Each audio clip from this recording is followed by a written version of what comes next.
أحمده سبحانه وأشكره على آلائه ونعمائه وأشهد أن لا إله إلا الله وحده لا شريك له وأشهد أن سيدنا ونبينا محمدًا عبد الله ورسوله صلى الله تعالى عليه وعلى آله وأصحابه ومن اهتدى بهديه واستنى بسنته إلى يوم الدين. أما بعد، فيقول الله سبحانه وتعالى في محكم كتابه: أعوذ بالله من الشيطان الرجيم. أجعلتم سقاية الحاج وعمارة المسجد الحرام كمن آمن بالله واليوم الآخر وجاهد في سبيل الله لا يستوون عند الله والله لا يهدي القوم الظالمين. معزز سامعین، اس آیت کا پس منظر یہ ہے کہ بہت سے مشرکین مکہ اس بات پر فخر کیا کرتے تھے کہ ہم بیت اللہ کی رکھوالی کرنے والے ہیں، اللہ کے گھر کی خدمت کرنے والے ہیں، حاجیوں کو پانی پلانے والے ہیں، بھلا ہمارا جیسا مقام کس کا ہو سکتا ہے؟ حضرت عباس رضی اللہ تعالی عنہ جب بدر کے موقع پر قیدی بن کے آئے تو بعض لوگوں نے ملامت کیا ان کو کہ آپ ابھی تک ایمان لے کے نہیں آئے۔ انہوں نے جواب میں فرمایا، اگر آپ لوگوں کو اس بات پر فخر ہے کہ آپ ایمان لائے ہو، جہاد کرتے ہو، تو ہم بھی تم سے کم نہیں ہیں۔ ہم بیت اللہ کی خدمت کرتے ہیں، اس کے رکھوالے ہیں، حاجیوں کو پانی پلاتے ہیں، ہم بھی کم نہیں ہیں تم سے۔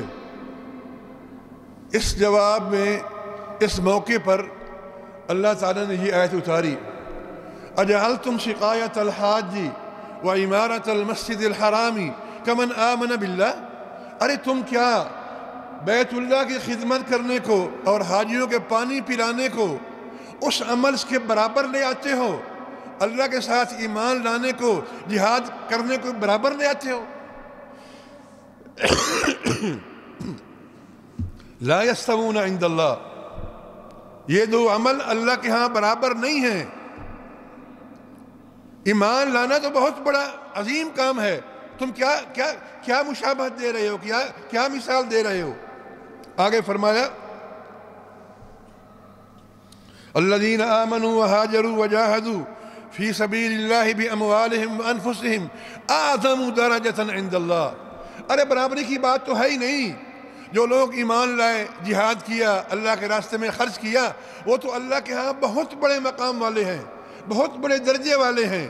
اعظم درجۃ عند اللہ، یہی نہیں واولئک ھم الفائزون، کامیاب بھی وہی ہے۔ معزز سامعین، یہ بات تو ہمیں معلوم ہے کہ اگر ایمان نہیں تو اللہ تعالیٰ کی بارگاہ میں کوئی عمل بھی قبول نہیں ہوتا۔ آدمی نیکیاں کرتا رہے، اچھے کام کرتا رہے، ایمان نہیں ہے تو قبول نہیں ہوتا۔ اس لیے کافر کے اچھے عمل کا بدلہ اس کو دنیا میں دے دیا جاتا ہے، آگے کچھ نہیں ملے گا اس کو، ایمان ہی نہیں ہے۔ جو عمل قبول کرنے کی بنیادی شرط ہے وہ تو ایمان ہے، جب ایمان ہی نہیں، عمل بھی قبول نہیں۔ اللہ تعالیٰ نے فرمایا: وَمَا مَنَعَهُمْ أَن تُقْبَلَ مِنْهُمْ نَفَقَاتُهُمْ إِلَّا أَنَّهُمْ كَفَرُوا بِاللَّهِ وَرَسُولِهِ، ان کے صدقات، خیرات کیوں قبول نہیں ہوتے کافروں کے؟ جواب دیا کہ وہ ایمان ہی نہیں لائے، اس لیے قبول نہیں ہوتے۔ جب ایمان ہی نہیں تو کیسے قبول ہوں گے؟ تو میں عرض کر رہا ہوں، اس سے معلوم ہوا کہ کائنات کی سب سے قیمتی چیز ایمان ہے۔ اس دنیا میں جس چیز کے مقابلے کی کوئی چیز نہیں ہے وہ اللہ تعالیٰ پر ایمان اور اللہ کی طرف سے ہدایت کا نصیب ہونا ہے۔ یاد رکھیں، یہ ایمان مساجد کے دروازوں پہ تقسیم نہیں ہوتا، خیراتی اداروں میں تقسیم نہیں ہوتا، اس کے لیے کوشش شرط ہے، اس کے لیے طلب شرط ہے، بلکہ اس کے لیے طلب شرط ہے۔ قرآن کہتا ہے وَالَّذِينَ جَاهَدُوا فِينَا لَنَهْدِيَنَّهُمْ سُبُلَنَا، جو لوگ ایمان کے لیے کوشش کریں گے، جہاد کا استعمال کیا قرآن نے، طلب رکھیں گے، کوشش کریں گے، مانگیں گے، ان کو ہدایت ملے گی، ایسے نہیں ملے گی۔ اور دوسری آیت میں فرمایا اللہ یجتبی الیہ من یشاء ویہدی الیہ من ینیب۔ چھوٹی سی آیت میں دو ضابطے بیان کر دیے۔ پہلی بات تو یہ بیان کی کہ اللہ تعالیٰ جس کو چن لیتا ہے نبوت کے لیے، رسالت کے لیے، وہ اس کی مرضی پر منحصر ہے، جس کو چاہتا ہے من یشاء۔ اس میں یہ نہیں کہ جی بہت بڑا عبادت گزار ہو، نیکی کرنے والا ہو، نمازیں پڑھنے والا ہو۔ اگر کوئی بندہ کروڑوں لاکھوں صدقات کر دے، نمازیں پڑھے اور چاہے کہ نبی بن جائے، نبی بن جائے گا؟ کبھی نہیں بنے گا۔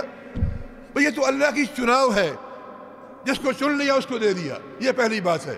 اور دوسری بات میرے آپ کے بارے میں فرمائی وَيَهْدِي إِلَيْهِ مَنْ يُنِيبُ، اور ہدایت اس کو دیتا ہے جو اس کی طرف انابت کرتا ہے، رجوع کرتا ہے، اس کی طرف آتا ہے، اس سے مانگتا ہے، توبہ کرتا ہے، دعا کرتا ہے، ایمان کی طرف رکھتا ہے۔ تو میرے بھائیوں، اگر ایمان کی طرف نہیں ہے، ایمان کی طلب نہیں ہے تو ایمان نہیں ملے گا۔ یہ بات ٹھیک ہے کہ ہمارا ایمان نہیں بنا، ہمیں ایمان کا وہ مقام، وہ مرتبہ نصیب نہیں ہوا جو ایک مومن کو ہونا چاہیے، اس لیے ہمارے دل میں وہ طلب بھی نہیں ہے۔ لیکن جن لوگوں کو ایمان کی نعمت نصیب ہوئی اور جن کے دل میں ایمان نے، جن کے دلوں کو ایمان نے منور کیا اور ان کو ایمان کی لذت نصیب ہوئی، وہ اپنے ایمان کی حفاظت کے لیے اپنا من، اپنا تن، اپنا دھن، سب کچھ قربان کرنے کے لیے تیار ہوتے ہیں، ایمان پر دھبا نہیں آنے دیتے۔ بھلا آپ سوچئے، قرآن میں ہے جب اللہ نے فرعون کے جادوگروں کے دلوں میں ایمان کا نور ڈالا، فرعون نے دھمکی دی لَأُقَطِّعَنَّ أَيْدِيَكُمْ وَأَرْجُلَكُمْ مِنْ خِلَافٍ وَلَأُصَلِّبَنَّكُمْ أَجْمَعِينَ، میں تمہارے ہاتھ پاؤں کاٹ دوں گا، تمہیں سولی پہ چڑھا دوں گا، تم ایمان کیوں لے کے آئے ہو؟ انہوں نے کیا جواب دیا؟ اللہ اکبر، اللہ اکبر۔ فَاقْضِ مَا أَنْتَ قَاضٍ، فرعون جو کچھ کر سکتے ہو کر لو، ہم ایمان نہیں چھوڑیں گے، ہاتھ پہ کاٹو، پاؤں کاٹو، سولی پہ چڑھاؤ، جو اب نور ہمیں مل چکا ہے، لذت آ چکی ہے، اب ہم چھوڑنے کو تیار نہیں ہیں۔ جب ایمان دل میں اپنا مقام بنا لیتا ہے نا، وہ فرعون کی باندھی دو چھوٹی چھوٹی بچیاں اس کی ایمان لے آئی موسیٰ علیہ السلام پر، فرعون کو پتہ چل گیا، اس کو بلایا، دمکایا، ڈرایا، اس نے کہا نہیں، اس نے تیل منگایا، آگ جلائی، بڑے سارے برتن میں اٹھا آگ گرم کی اور وہ یتیم چھوٹی چھوٹی بچیوں کو اٹھا کے اندر ڈال دیا، وہ 2 منٹ میں پکوڑے بن گئے ماں کے سامنے۔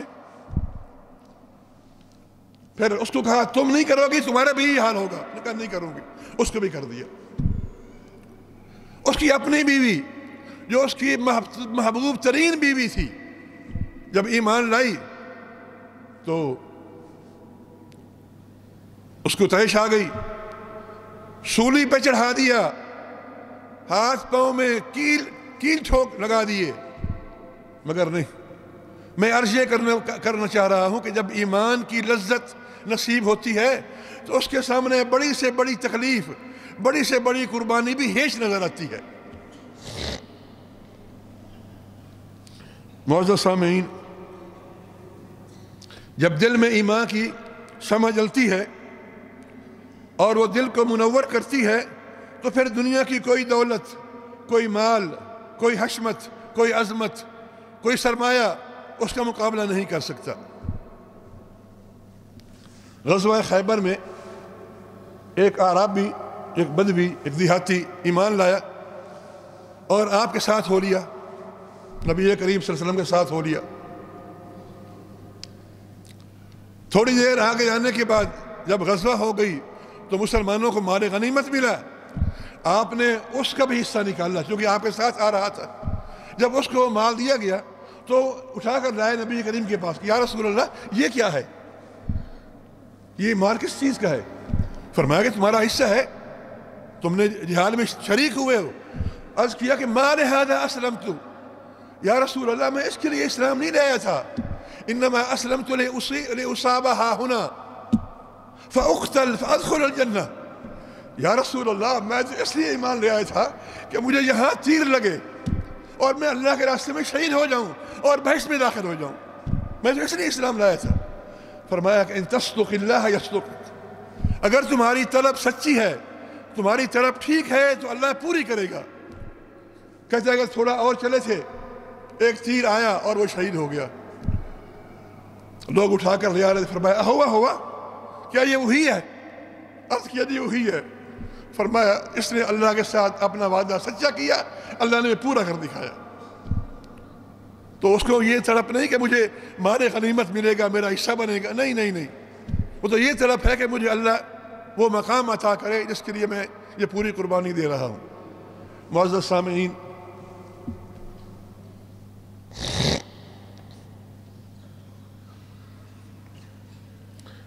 جب آدمی کا دل ایمان سے منور ہوتا ہے اور ایمان کا لیول بڑھتا ہے، دیکھیں ایمان کم زیادہ ہوتا رہتا ہے۔ اس طرح حدیث میں آتا ہے کہ جب کوئی زنا کرنے والا زنا کرتا ہے تو اس کا ایمان نکل جاتا ہے، باہر آ جاتا ہے۔ تو نیک عمل کرنے سے ایمان کا لیول بڑھتا ہے۔ جب ایمان کا لیول بڑھتا ہے اور ایمان اس بندے کے دل میں گھر کر لیتا ہے تو دنیا کی بڑی بڑی چیزیں، بڑے بڑے مال، بڑے بڑے جواہرات، ان کی کوئی ویلیو نہیں ہوتی اس کے سامنے۔ جب مدائن فتح ہونے کے بعد مجاہدین نے مال غنیمت جمع کرنا شروع کیا تو مسلمانوں کے قائد کے پاس ایک سپاہی، ایک عام سا آدمی ایک بڑا سا برتن اٹھا کر لے آیا، اس میں بڑے بڑے قیمتی جواہرات اور موتی تھے۔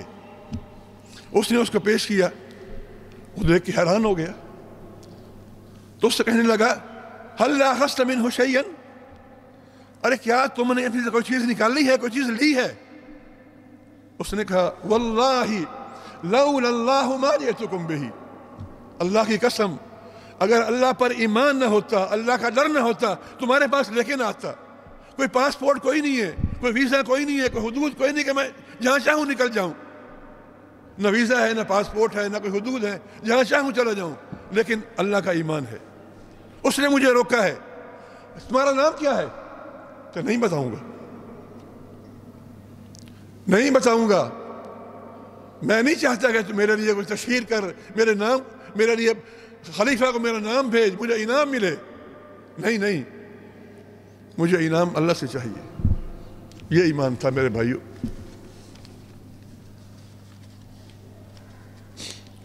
معزز سامعین،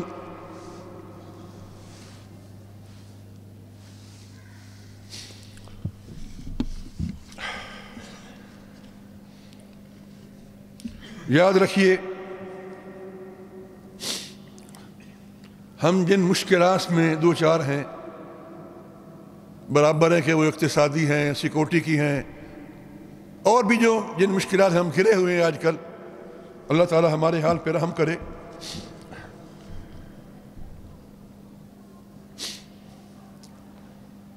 یہ جو ہماری مشکلات ہیں، ان کی بڑی وجہ ہمارے دلوں میں ایمان کی کمزوری ہے۔ ایمان سے بتائیں، اگر دل میں ایمان ہو تو کیا کرپشن ہوگی؟ اگر دل میں ایمان ہو کیا ظلم ہوگا؟ اگر دل میں ایمان ہو کیا ڈاکے پڑیں گے؟ اگر دل میں ایمان ہو کیا کسی پہ کوئی ظلم کرے گا، کسی کا مال کھائے گا؟ کسی کو نہ حق برباد اور خراب کرے گا؟ ہرگز نہیں۔ یہ ساری کمزوری، یہ ساری خرابی ایمان کی کمزوری کی وجہ سے ہے۔ میں یہ نہیں کہتا کہ ایمان کے نہ ہونے کی وجہ سے ہے، کیونکہ مجھے یہ حق نہیں کہ میں کسی کے ایمان کی نفی کروں، لیکن کم از کم یہ تو ہمارا حال ہمیں نظر آ رہا ہے کہ ہمارا ایمان کا لیول بڑا کمزور ہو گیا ہے، اور کبھی کبھی اس حد تک چلا جاتا ہے کہ آدمی کو برائی محسوس ہی نہیں ہوتی، اور اس کے لیے مثالوں کی ضرورت نہیں ہے۔ میں اور آپ سب جانتے ہیں ہم جس چیز کا مقابلہ کر رہے ہیں، جن حالات سے گزر رہے ہیں، اس کے لیے مزید مثالیں دینے کی ضرورت نہیں ہے۔ میرے بھائیو، ہم جو چاہیں کر لیں، مگر یاد رکھیں پرسکون زندگی ایمان اور اچھے عمل کے بغیر نہیں ملے گی۔ قرآن کہتا ہے من عمل صالحا من ذکر او انثى وهو مؤمن فلنحيينه حیاتا طیبہ، جو ایمان لائے گا، اچھے عمل کرے گا، ہم اس کو پاکیزہ زندگی عطا کریں گے۔ یاد رکھیں ہم جو چاہیں کر لیں، مگر یاد رکھیں اللہ کی تائید اور نصرت ایمان اور عمل صالح کے بغیر نہیں آئے گی۔ اللہ تعالیٰ فرماتے ہیں اِنَّا لَنَنْصُرُ رُسُلَنَا وَالَّذِينَ آمَنُوا فِي الْحَيَاةِ الدُّنْيَا، ہمارا وعدہ ہے کہ اپنے نبیوں کی اور ایمان والوں کی مدد کریں گے۔ میرے بھائی، ہم جو چاہیں کر لیں، مگر یاد رکھیں نجات ایمان کے بغیر نہیں ملے گی۔ اللہ تعالیٰ فرماتے ہیں وَأَنْجَيْنَا الَّذِينَ آمَنُوا وَكَانُوا يَتَّقُونَ، ہم نے ایمان والوں کو نجات دی۔ میرے بھائی یاد رکھیں ہم جو چاہیں کر لیں، مگر یہ یاد رکھیں کہ دنیا کی کامیابی اور آخرت کی کامیابی ایمان کے بغیر نصیب نہیں ہوگی۔ اللہ تعالیٰ فرماتے ہیں يثبت الله الذين آمنوا بالقول الثابت في الحياة الدنيا وفي الآخرة، اللہ ایمان والوں کو ثابت قدم رکھے گا دنیا میں بھی اور آخرت میں بھی۔ میرے بھائی یاد رکھیں ہم جو چاہیں کر لیں، مگر آقا دو جہان صلی اللہ علیہ وآلہ وسلم کی شفاعت ایمان کے بغیر نصیب نہیں ہوگی۔ قال ابو ہریرہ من اسعد الناس بشفاعتک یا رسول اللہ؟ قال من قال لا الہ الا اللہ خالصا من قلبی۔ عرض کیا ابو ہریرہ نے کہ یا رسول اللہ آپ کی شفاعت کس کا مقدر بنے گی، یہ سعادت کس کو نصیب ہوگی؟ فرمایا جس نے لا الہ الا اللہ خلوص کے ساتھ ایمان کے ساتھ پڑھ لیا۔ تو میں عرض یہ کر رہا تھا اگر ایمان ہو، اگر ایمان ہو تو جن مسائل کا ہم مقابلہ کر رہے ہیں، جن میں گھرے ہوئے ہیں، جن مصیبتوں میں ہم پڑے ہوئے ہیں، اگر اللہ پر ایمان ہو، اعتماد ہو، توکل ہو، تقوی اختیار کرنے کی توفیق ہو، تو یہ کوئی مسائل نہیں۔ لیکن جس طرح میں نے پہلے کہا ہے ہمارا مسئلہ اقتصادی نہیں ہے، یاد رکھیں، میں دوبارہ کہتا ہوں ہمارا مسئلہ اقتصادی نہیں ہے، مالی نہیں ہے، ہمارا مسئلہ سیکورٹی کا نہیں ہے، ہمارا مسئلہ ایمان کا مسئلہ ہے۔ جس طرح میں نے ابھی کہا ایمان ہو تو کرپشن نہیں ہوگی، دھاندلی نہیں ہوگی، ظلم نہیں ہوگا۔ اگر پکا ایمان ہو تو ہماری عبادتوں میں شرک، بدعت، خرافات اور قبر پرستی نہیں ہوگی۔ اگر ایمان پکا ہو تو معاشرے میں کرپشن، ظلم، ڈاکے اور رشوت کا بازار گرم نہیں ہوگا۔ اگر ایمان پکا ہو تو سماج میں ظلم، بربریت، قطع رحمی اور حقد اور حسد جیسی بیماریاں نہیں ہوں گی۔ اگر ایمان پکا ہو تو ہماری اخلاقی بیماریاں، جھوٹ، فواحش اور بد اخلاقی نہیں ہوگی۔ اگر ایمان پکا ہو تو ہمارے سیاسی سسٹم پر ان لوگوں کا قبضہ نہیں ہوگا جو شریعت کے نفاذ کے مخالف ہیں، حدود اللہ کے مخالف ہیں۔ اگر ہمارا ایمان پکا ہو تو ہمارا اقتصادی نظام سود اور قرضوں میں جکڑا ہوا نہیں ہوگا، اور غربت اور افلاس ہمارا مقدر نہیں ہوگا۔ اگر ہمارا ایمان پکا ہو تو ہمارا ہیلتھ سسٹم برباد نہیں ہوگا، دوائیاں چوری نہیں ہوں گی، غریب در بدر دھکے نہیں کھائیں گے۔ اگر ہمارا ایمان پکا ہو تو ہمارا میڈیا حقائق مسخ نہیں کرے گا، گندے پروگرام پیش کر کے شہوت کو ترویج نہیں دے گا۔ لیکن ایسا ہے نہیں میرے بھائیو، ہمارا ایمان پکا نہیں ہے، ہمارا ایمان کمزور ہے، ہمارے ایمان میں کمزوریاں ہیں، خرابیاں ہیں۔ خدا کے لیے اس بارے میں سوچئے، ہم اصل بیماری کا علاج تلاش نہیں کرتے، ہم اس کے آثار کے بارے میں سوچتے ہیں. اچھا جی بد امنی ہو رہی ہے تو جی 200-400 تھانے اور بنا دیے جائیں, سیکورٹی کے لوگ اور بڑھا دیے جائیں, لیکن یہ نہیں سوچتے کہ یہ ہو کیوں رہی ہے, یہ خرابی کی جڑ کیا ہے, یہ بد امنی ہو کیوں رہی ہے, یہ ڈاکے پڑ کیوں رہے ہیں. ادھر نہیں سوچنا, پولیس اور بڑھا دو, تھانے اور بڑھا دو, یہ ہماری سوچ ہے.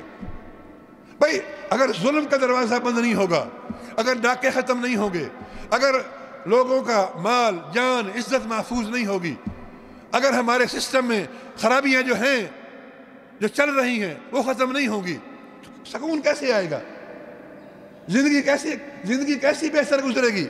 ابھی میں نے آیت پڑھی ہے, اللہ تعالیٰ ارشاد فرماتے ہیں کہ جو لوگ ایمان لائے, اچھے عمل کیے, ہم ان کو بہترین پاکیزہ زندگی عطا کریں گے. وہ اللہ کہتا ہے کہ وہ ایمان اور عمل صالح سے آئے گی, ہم کہتے ہیں کہ یہ نہیں پولیس کو تعداد بڑھا دو ہم سکون میں آ جائیں گے. نہیں ہوگا. اور یار ہم نے 75-76 سال سے تجربے کر لیے ہیں, کب تک کرتے رہیں گے. ہم نے تو ملک بنایا اس لیے تھا کہ ہمیں تو اسلامی تجربہ گاہ بنائیں گے. وہ میں ایک انٹرویو پڑھا تھا ایک جرمنی کے بندے کا, وہاں ایک مسلمان ہے, اس کے ساتھ کام کرتا ہے. اس کہتا ہے کہ یار تم مسلمان ہو جاؤ. مسلمان جرمن سے کہتا ہے کہ تم مسلمان ہو جاؤ. وہ کہتا ہے کہ تم مجھے کیا دعوت دے رہا ہے, تمہارے اسلام میں کیا چیز ہے, مجھے کوئی چیز تو دکھا دے, اپنے کام مجھے دکھا دے, اپنا عمل مجھے دکھا دے, اپنا کاروبار دکھا دے, اپنی سچائی دکھا دے, اپنی صداقت دکھا دے. تو میرے ساتھ کام کرتا ہے اور صبح حاضری 8 بجے ہوتی ہے تو 9 بجے آتا ہے, ٹائم ختم ہوتا ہے 5 بجے سے 4 بجے نکل جاتا ہے. بولے تم کس چیز کی دعوت دے رہے ہو کہ میں تمہارا جیسا بن جاؤں. ہم نے لوگوں کو اسلام لانے سے روکا ہوا ہے میرے بھائیوں. ہمارے عمل نے, ہماری جو کیفیت ہے, جو ہمارے اعمال ہیں, انہوں نے لوگوں کو اسلام سے روکا ہوا ہے. اور ہم لوگوں کو دکھاتے ہیں نہیں اسلام میں یہ چیز ہے, یہ دیکھو یہ لکھا ہوا ہے, یہ لکھا ہوا ہے, یہ. ارے تم لکھے کو چھوڑو, تم کچھ کر کے دکھاؤ, تم نمونہ پیش کر کے دکھاؤ کہ یہ اسلام ہے. لیکن ہمارے پاس نمونہ ہے ہی کوئی نہیں. میرے بھائیوں, ہمارا مسئلہ ایمان کا ہے. ہماری مشکل یہ ہے, پرابلم یہ ہے, مسئلہ یہ ہے کہ ہم نے اللہ کو ناراض کر لیا ہے. تو آئیں اللہ کو راضی کریں. جن چیزوں کا اللہ نے حکم دیا ہے وہ بجا لائیں, جن سے روکا ہے ان سے بچیں. اگر اللہ راضی ہو گیا, اللہ کرے ہو جائے, تو ہمارے سارے مسائل حل ہو جائیں گے. یقین جانیے, میں کوئی لفظی بات نہیں کر رہا ہوں, یہ حقیقت ہے. نبی کریم صلی اللہ علیہ وسلم نے ابو سفیان سے فرمایا, ابھی اسلام نہیں لے کے آیا تھا, یا ابا سفیان جئتکم بکرامت الدنیا والآخرہ. ابو سفیان میرے پیچھے آ جاؤ, دنیا اور آخرت کی عزتیں پاؤ گے, کامیابیاں پاؤ گے. یہ خطاب ابو سفیان کے لیے نہیں ہے. ابو سفیان تو علامتی نام ہے, خطاب میرے اور آپ کے لیے ہے. ہمیں کہا جا رہا ہے کہ اللہ کے دین کو اختیار کر لو, ایمان پر مضبوطی اختیار کر لو. اللہ تعالیٰ دنیا میں بھی کامیابی دے گا اور آخرت میں بھی کامیابی دے گا.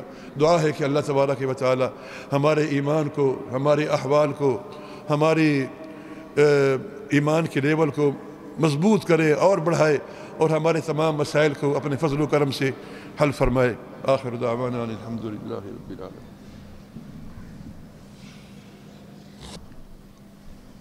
الحمد لله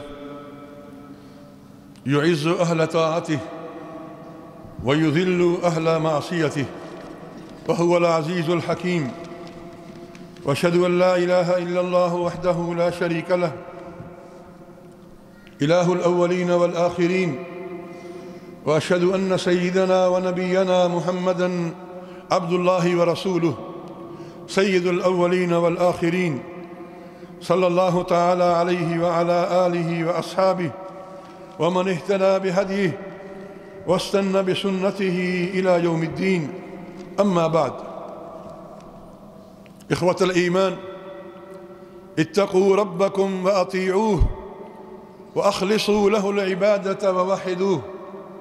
ثم اعلموا يا عباد الله أن الله تبارك وتعالى يقول في محكم تنزيله: أعوذ بالله من الشيطان الرجيم. أجعلتم سقاية الحاج وعمارة المسجد الحرام كمن آمن بالله واليوم الآخر وجاهد في سبيل الله لا يستوون عند الله. جاء في سبب نزول هذه الآية أن العباس رضي الله تعالى عنه لما أسر في غزوة بدر لامه بعض الناس على عدم الإيمان، فقال: لئن كنتم سبقتونا بالإيمان والجهاد في سبيل الله فلقد كنا نعمر المسجد الحرام ونسقي الحجيج، فما نحن بأقل مقاما وشأنا منكم. فعند هذا أنزل الله تعالى هذه الآية: أجعلتم سقاية الحاج وعمارة المسجد الحرام كمن آمن بالله واليوم الآخر، يعني لا مساواة بينهما. هؤلاء ليسوا على مقام أولئك القوم الذين آمنوا بالله واليوم الآخر، لا أعمالهم كأعمالهم. والأصل في ذلك يا عباد الله أن الله تبارك وتعالى لا يقبل عملا صالحا إلا إذا كان فاعله مؤمنا. والكافر إذا أتى بأعمال في الدنيا ظاهرها أعمال طيبة فإنه يجازى عليها في الدنيا. فهؤلاء الكفار المشركون الذين يقومون بخدمة المسجد الحرام ويقومون بسقاية الحجيج ليسوا على الإيمان، فلهذا أعمالهم لا مكانة لها عند الله تبارك وتعالى. أليس الله تبارك وتعالى يقول في محكم تنزيله: وما منعهم أن تقبل منهم نفقاتهم إلا أنهم كفروا بالله وبرسوله؟ إخوة الإيمان، ولكن السؤال: كيف يتحقق الإيمان؟ كيف نحصل على هذا الإيمان؟ اعلموا إخوة الإيمان إن الإيمان والهداية لا توزعان على أبواب المساجد ولا في الجمعيات الخيرية ولا في دور الرعاية الاجتماعية، إنها أغلى شيء في هذا الكون، أغلى شيء في الوجود، فمن رامها فلا بد من الطلب ولا بد من السعي ولا بد من الجهد والرغبة الصادقة في سبيلها. قال الله تعالى: والذين جاهدوا فينا لنهدينهم سبلنا. وقال في آية أخرى: الله يجتبي إليه من يشاء ويهدي إليه من ينيب. فلا بد من الإنابة والطلب والرغبة الصادقة حتى نحصل على هذا الإيمان. إخوة الإيمان، إن الإيمان إذا وقر في القلب وصدقته الجوارح جاء بالأعاجيب في العقيدة والأعمال والأخلاق، ورأى الناس ربائع من الشجاعة واليقين والعفة والأمانة والإيثار وهضم النفس والتواضع ما كادوا ينسونها ويقطعون منها الرجاء، ولا يعلم تفصيل ذلك ولا تأويله إلا بالإيمان والإيمان وحده. إخوة الإيمان، إذا هبت ريح الإيمان فإنه لا يقف أمامها أعتى قوة على وجه الأرض. فهؤلاء سحرة فرعون لما آمنوا ودخل الإيمان في قلوبهم ونور داخلهم واستولى على أعماقهم خوفهم فرعون قائلا: لو قطعن أيديكم وأرجلكم من خلاف ولو صلبنكم أجمعين. فماذا قالوا؟ قالوا في ثبات عجيب واطمئنان فريد: لن نؤثرك على ما جاءنا من البينات فاقض ما أنت قاض. الله أكبر. إخوة الإيمان، إذا هبت ريح الإيمان أشعلت في القلوب شعبة الإيمان، أشعلت في القلوب شعلة الإيمان والحماسة الإسلامية والغيرة الدينية والجهاد في سبيل الله تعالى، ونوادر من التضحية والفداء التي لا توجد لها الأمثلة. هذا أعرابي آمن وتبع النبي صلوات الله وسلامه عليه فلما كان غزوة خيبر وغنم رسول الله صلى الله عليه وسلم غنائم ففرض لهذا الأعرابي نصيبا منها فأرسله إليها فجاء وقال يا رسول الله ما هذا؟ ما لهذا أسلمت أو ما لهذا اتبعتك؟ ولكني اتبعتك على أن أرمى ها هنا، وأشار إلى حلقه، فأموت فأدخل الجنة. فقال صلى الله عليه وسلم إن تصدق الله يصدقك، وما هي إلا سويعات حتى أتي به مقتولا. فقال صلى الله عليه وسلم أهو؟ قالوا نعم. فقال صدق الله فصدقه. إخوة الإيمان، الإيمان إذا وقر في القلب فإنه يقف حارسا لأمانة الإنسان وعفافه، يملك نفسه أمام المطامع والشهوات. وقد وقع في التاريخ الإسلامي نماذج وقضايا من هذا ما لا نظير له.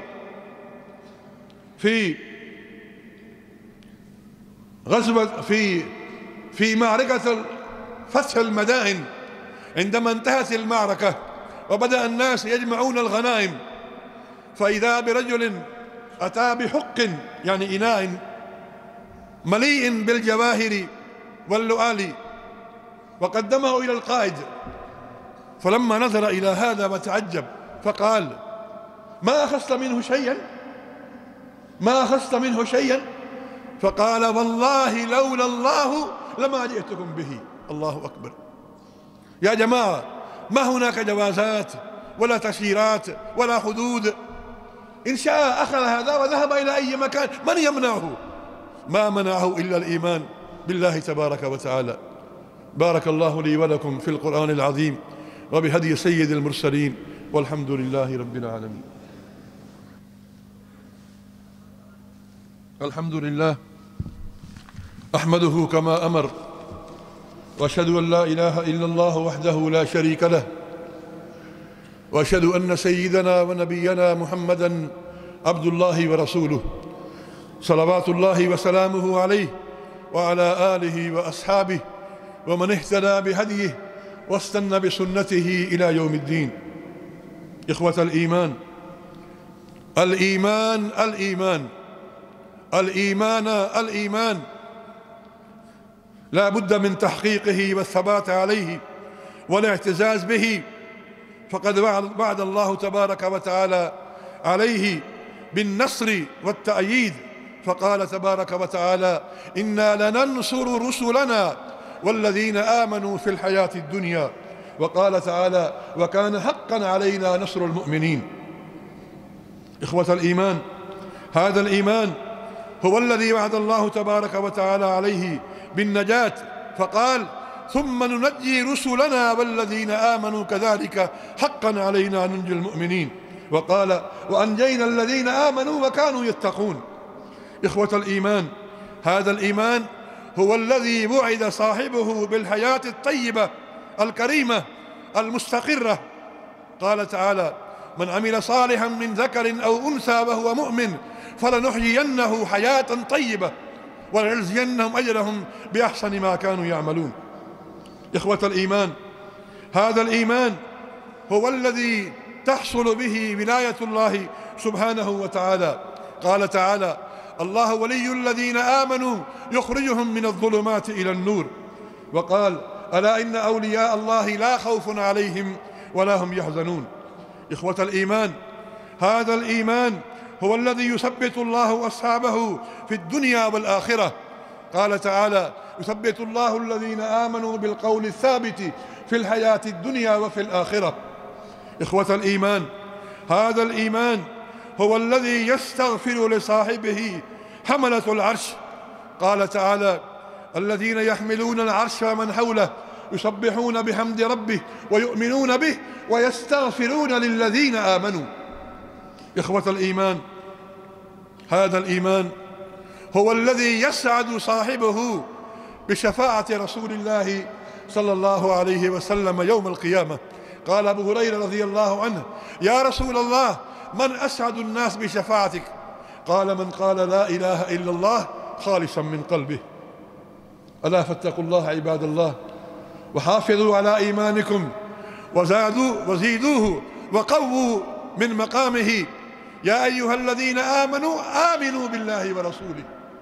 عجبا، يا أيها الذين آمنوا، هم آمنوا فيقول آمنوا. ما معنى آمنوا؟ يعني اثبتوا، يعني قووا، زيدوا من مقامه، زيدوا من الطاعات حتى يقوى إيمانكم. فالإيمان يا جماعة الخير يزداد بالإيمان بالطاعة ويقل بالمعصية والعياذ بالله تعالى. ألا وصلوا وسلموا على النبي الكريم والرسول العظيم والرؤوف الرحيم والمطاع الأمين.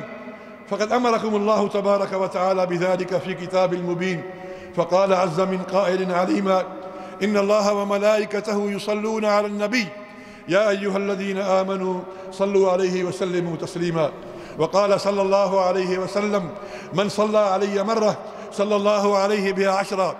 اللهم صل وسلم وبارك وأنعم على عبدك ورسولك سيدنا محمد صاحب المقام المحمود والحوض المورود. وارض اللهم عن خلفائه الأربعة أبي بكر وعمر وعثمان وعلي، وعن بقية أصحاب نبيك أجمعين، وعنا معهم بمنك وكرمك يا أرحم الراحمين. اللهم أعز الإسلام والمسلمين، اللهم أعز الإسلام والمسلمين. اللهم انصر دينك وكتابك وسنة نبيك وعبادك الصالحين. اللهم آمنا في أوطاننا، واصل أئمتنا وولاة أمورنا، واجعل اللهم ولايتنا في من خافك واتقاك واتبع رضاك يا رب العالمين. اللهم انصر إخواننا المظلومين المقهورين في فلسطين، في غزة، في كشمير، في بورما، وفي جميع أنحاء الأرض. اللهم كن لهم عونا وعينا ومؤيدا وناصرا وحافظا. اللهم انصرهم على عدوك. اللهم عليك بالسعير المجرمين والهندوس المتطرفين ومن شايعهم وناصرهم يا رب العالمين. إلهنا تقبل منا إنك أنت السميع العليم، وتب علينا إنك أنت التواب الرحيم. عباد الله، قوموا إلى صلاتكم فإنها تنهى عن الفحشاء والمنكر، ولذكر الله أكبر، والله يعلم ما تصنعون. وأقم الصلاة.